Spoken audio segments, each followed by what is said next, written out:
Mr. Secretary, I appreciate your response to my recent letter regarding ready-to-use therapeutic foods.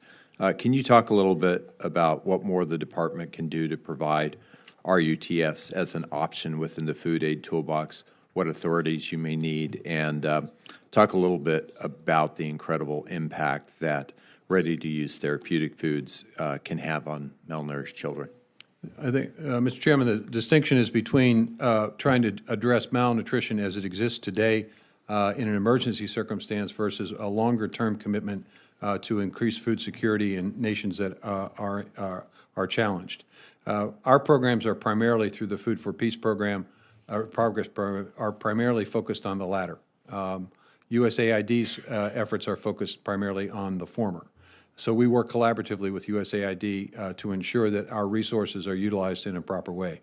The use of CCC in this particular circumstance provided us an opportunity to double down on the latter, but because of the nature of the charter, the CCC charter, we were not able to essentially utilize any of those resources for the packets. We are advised that because of what we're doing with the CCC, we're creating greater flexibility within USAID, and I would suspect and anticipate that in the very near future, you're going to see a significant commitment from USAID on the use of those packets. So it's a combination, it's a partnership. I mean, I think you could look at changing the CCC, but I think it's probably better to adequately finance the Food for Peace and Food for Progress programs and encourage USDA and USAID to continue working collaboratively together.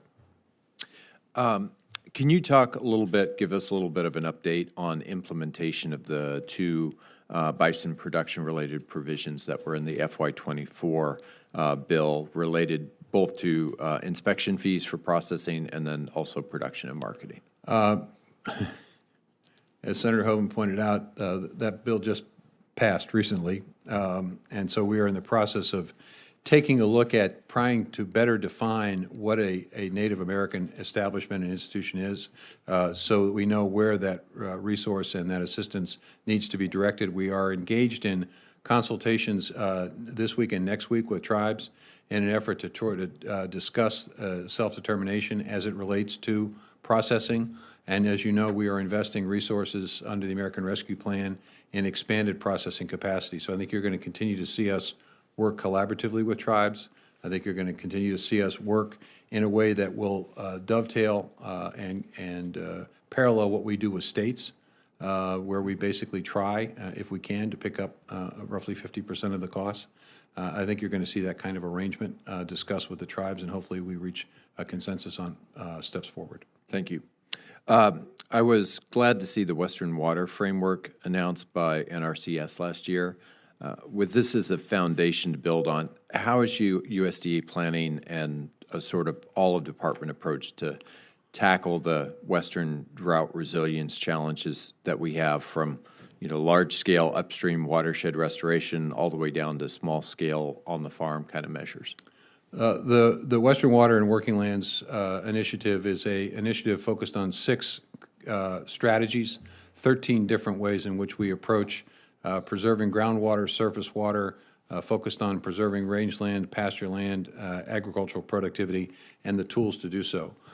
In fiscal year 23, we invested $1.9 billion across a variety of programs within USDA. You saw aggressive use of EQIP, CSP, RCPP within the NRCS. You saw research being conducted at ARS as well as grants in NIFA. So it's an extensive effort on our part to try to address and to provide tools for farmers, ranchers, and producers to be able to address concerted issues. And I think we work collaboratively with our partners in the federal government in an interagency effort focused on everything from storage to more conservation and better utilization of the scarce water resources we have. This will be my last question for you, Mr. Secretary, and then I'll turn it over to my colleague. But we know affordable housing has become just such an enormous challenge across my state and many states across the country. Can you talk a little bit about how USDA is planning to implement the decoupling of rental assistance from the multifamily loan program that was included in the FY24 bill? First of all, I express appreciation for the Senate and the House providing us this tool. We've identified approximately 1,700 units between this year and next fiscal year that will become available that could potentially be incorporated in that program. I think you'll see roughly 600 units this year and 1,100 units potentially next year, depending upon what decisions you make reference to decoupling. You've instructed us up to 1,000 units. We might suggest maybe going to 1,700. Great. Fantastic.